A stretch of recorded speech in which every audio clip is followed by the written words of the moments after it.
is Alea from ColoratedCinematics.com, and today I will be showing you how to create a nice BALLIN intro in Adobe After Effects. But first I wanted to tell something to my subscribers. If you are subscribed to this channel and you don't get notifications from my videos or you don't see them in your feed, it's a common problem that YouTube is having right now. Well, actually YouTube is doing it on purpose, but if you still want to see all my videos, well, I upload daily, that's one thing, but if you want to get a notification when I upload a video, you can go to my channel. Next to the subscribe on the right top you can see in like an alarm bell, and if you click on there you can select to see the notifications for this channel. So if you want that, there you go. And apart from that, if you don't wish to follow this tutorial, like always, you can buy the project files with the link in the description, or if you want to support the YouTube channel. And yeah, let's get started with the tutorial for those that do want to follow this tutorial. And yeah, see you in After Effects.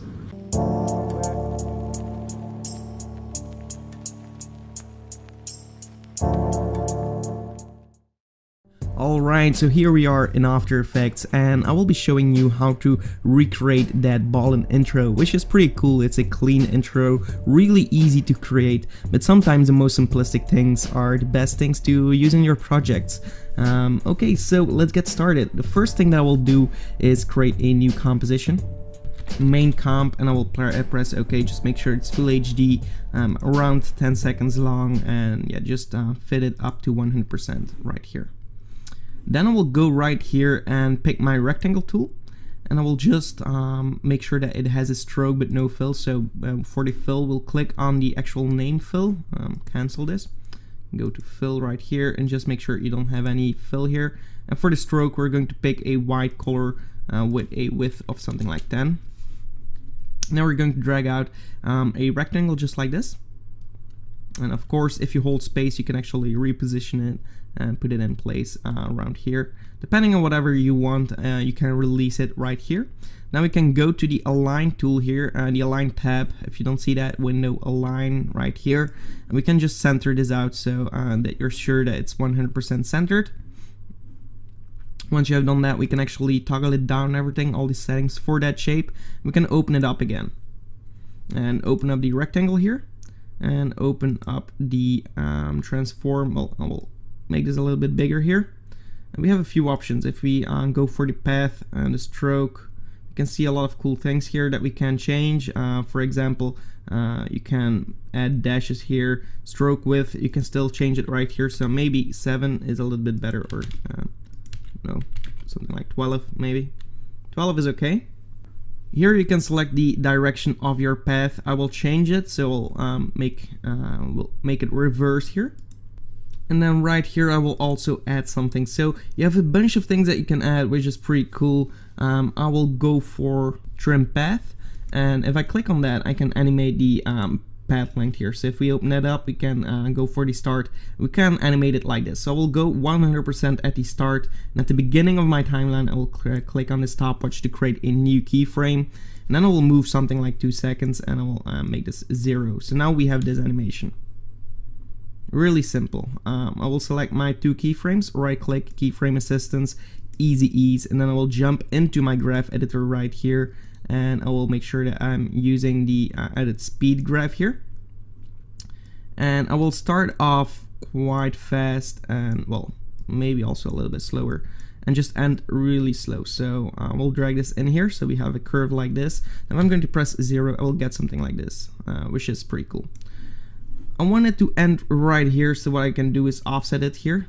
You can see you can offset it, and actually we will go to the beginning of my timeline, click on the keyframe, I will on the stopwatch for offset, and around 5 seconds I will also animate it just a little bit.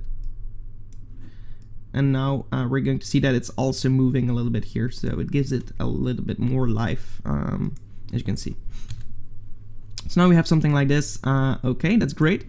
We'll close everything down, close the graph editor, and now we can actually add our text. So go to the text tool, and I'm going to write something like Tolerated Cinematics. I will use the font Lato, so I'll search that font. And for my first part, I will make it bold here, and the second part, I will make it light. There we go. So now we have a nice design title. I will move my title right here in the middle of my rectangle, and I will make it a little bit bigger. Make sure it starts from the center, around here, and then also align it like so, and just maybe put it 1 pixel above so it's nicely centered in here. So now we have our text in the middle. What we'll do is go to the beginning of my timeline, click on the text, go to Effects and Presets, search for text, close it down, well, search for text, text. Okay, there we go. So now we have the folder text. I'm going to close this down and open it up again, and then you will see all the folders that you have right here. Open up, animate in, and what I want to use is actually the characters fade in. So fade up characters, that's right here. I'm going to drag that on my text, and now my characters are going to, well, actually fade up. I didn't want that. I want them to be random, so let's search a little bit further. Random fade up right here. I'm going to drag this onto my text. Now I have something like this, which is pretty cool. It can be a little bit faster, so I will press U on the keyboard while this layer is selected. Just move this to 1 second. Also for the shape, I'm going to move this a little bit faster. So now we have something like this. Our text pops up randomly and our mask gets made, which is pretty cool. I'm going to duplicate my text layer, and I'm going to open up the text right here so we see source text. I'm going to do the same thing for the other text. Well, actually, yeah, it's not going to work like this. Okay, so I will alt click on the second text layer, alt click on the stopwatch. I'm going to pick with the source text. So now what it's going to do is if you change this text, it's going to automatically change that other text to the same text. That's basically it. But we don't want it to be right here, so we'll scale it up a little bit. Like so, for example, move it down. We can actually just lock it so we don't accidentally click on it when we are trying to change the text right here. So now if I click on here, it's going to be the background text. And if I change this, you will see that the other text also changes. Right here on this text, well, before we actually lock it, we need to actually also random fade up here. So add a random fade up. And now we're going to get something like this. You can actually press U on the keyboard and just disable the keyframes, so we don't need any keyframes. We just want the text to be there, and that has a little bit of a part of this text. I'm going to scale it up, maybe position it right over here, and I'm going to lower the opacity to something like 10. Then go to Effects and Presets, Blur and Sharpen, add a Gaussian blur here, and I'm going to add like 50% blur, for example, maybe the opacity to something like 5, depending on what you want. And maybe you can just animate it slightly with a random fade up. So, well, actually we have the random fade up. Let's search it. That's right here. And actually what I want to do is from 10 to 30, for example. And now it's going to fade up really slowly in the background, and we have some animation going on there. I'm going to duplicate that text and just position it right over here, and then also open it up and maybe play with animation here. Well, actually we have two animators, so we can delete the first one, I think, or okay, we're going to work with the second one. Doesn't really matter right now, but I want to change the randomness. So if I open this up, we can actually offset it here.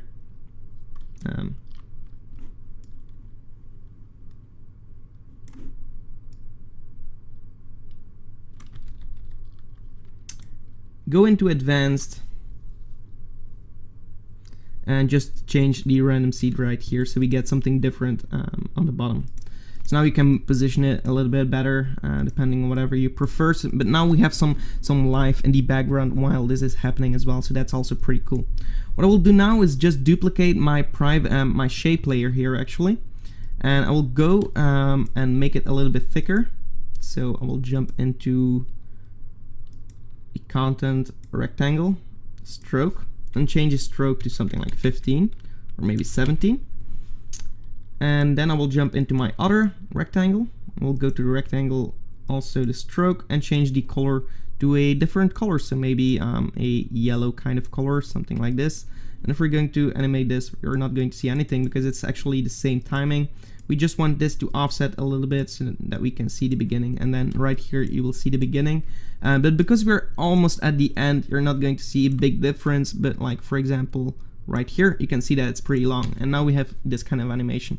And immediately, because of the color that you add, it gives a lot more vibrance to everything. So you can go ahead and change your text maybe right here. Well, actually, see, you have to log them, and then you can just click on this text and nothing gets broken then again. We can also pick a yellow color for the text, for example, and that's also pretty cool. Now we have something like this.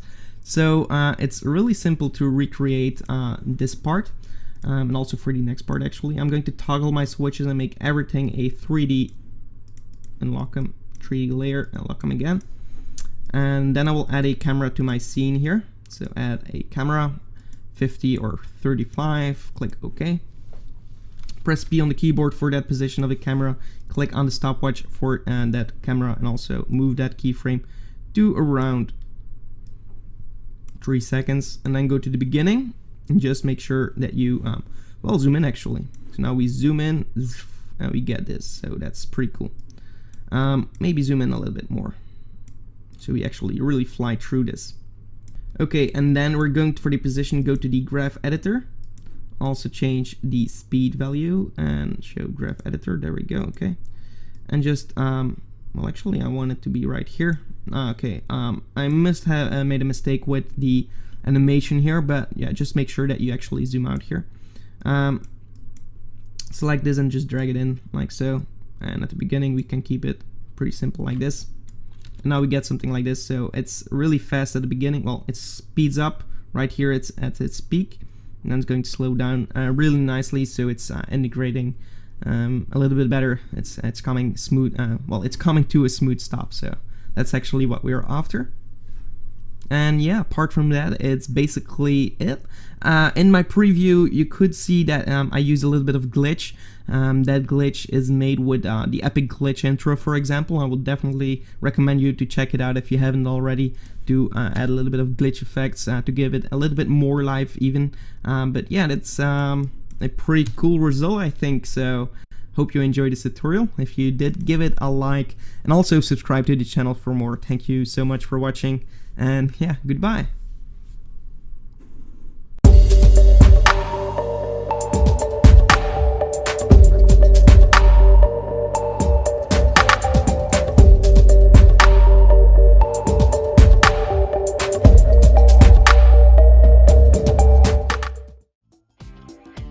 At Samisell Information Technology, we design our website specifically for the needs of businesses. We design them to be powerful enough to make small business a world standard.